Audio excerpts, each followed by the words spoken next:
Hey, welcome to the Surfboard Guide, and today we're going to check out the Model 8 by Rusty Surfboards.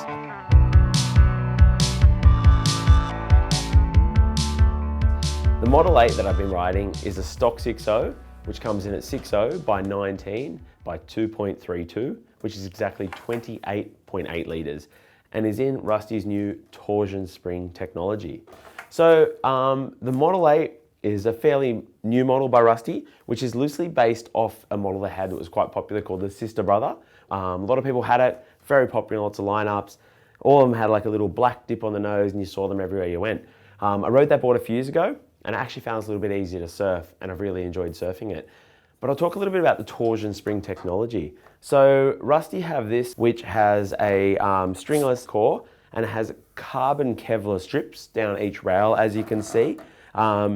So a lot of brands have their kind of epoxy technology. Boards are a little bit lighter and they're a little bit livelier than your normal stringed PU boards. But what is different and really attracted me to the Rusty torsion spring technology is it's actually a waterproof core.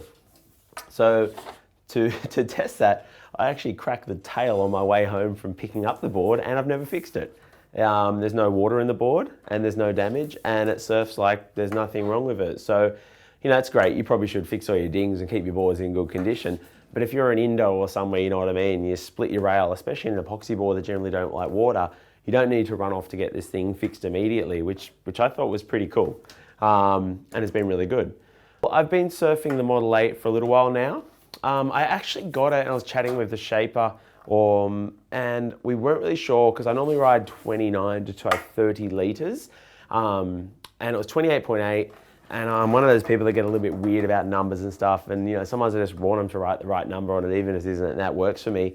But it has really good float and it didn't feel like it was too small for me at all. It actually paddled really well, had a lot of drive and it kept moving really quickly. I've surfed the Model 8 in a variety of conditions, probably from kind of your 1 foot, like knee to waist high, pretty average waves, through to actually one day I surfed it when it was really quite local beach break. It was probably about 6 foot, quite well overhead. It was on shore, really junky, a lot of push, but some really fun running rights and lefts. We could do quite a few turns, and it felt really, really nice. And what I actually enjoyed about the torsion spring technology was, while the EPS felt quite lively in the small stuff, it's a bit different. It's not overly lively, and through that bigger, junkier day where there was a bit of shatter in the water, the board didn't feel like it chattered through that and it didn't enjoy that, which I found in some kind of epoxy technologies before. They're epic when it gets small and you want a bit more drive and a bit more liveliness in your surfing. But I feel like they're held out a little bit when it gets a bit bigger and the waves are junky and whatnot. But this felt right at home. It felt fine. It actually kind of ate it up and we had a really good time. So the Model 8, another thing I've really enjoyed about this is it has a really nice distribution of foam. So I don't know if you can see it through there. There's quite a bit of volume. There's no real overly thick point in the board. There's quite a nice distribution of foam. It's quite thick here, but then when it comes to the center, it's not suddenly like it's this overly thick point. And what I really, and for me makes a good performance shortboard is having quite a fair bit of foam under my back foot.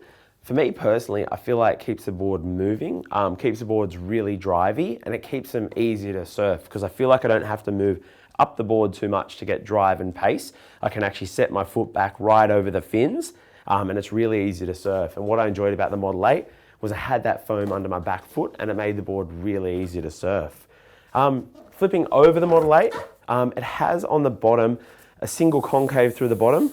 It's really quite gentle, and I actually think we're actually trying to find, it's quite hard to find, but I think it's a really gentle double.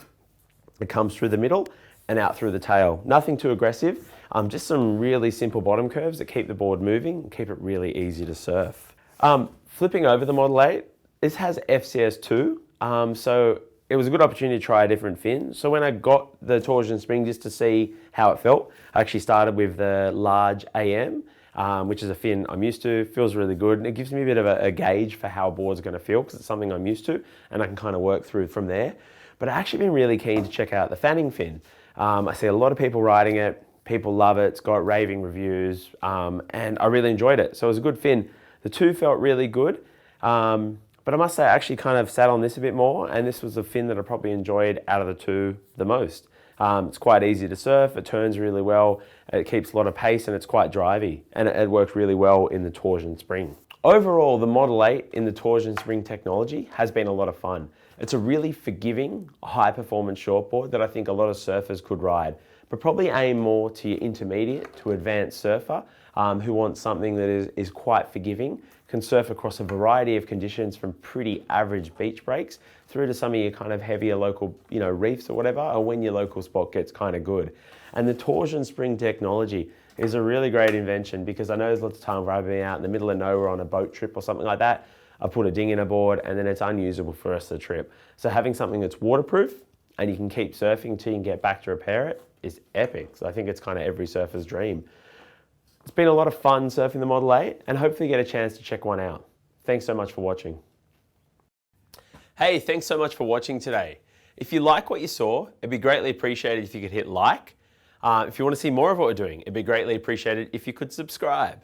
Beyond what we're doing here on YouTube, we also have an Instagram account which we're keeping pretty active with. You'll find it on Instagram at The Surfboard Guide, and on there we'll be posting stuff about boards we have, immediate stuff about our experiences with them. You'll also have a chance to maybe connect with other people that have an experience with board that you may be interested in. Thanks so much for watching.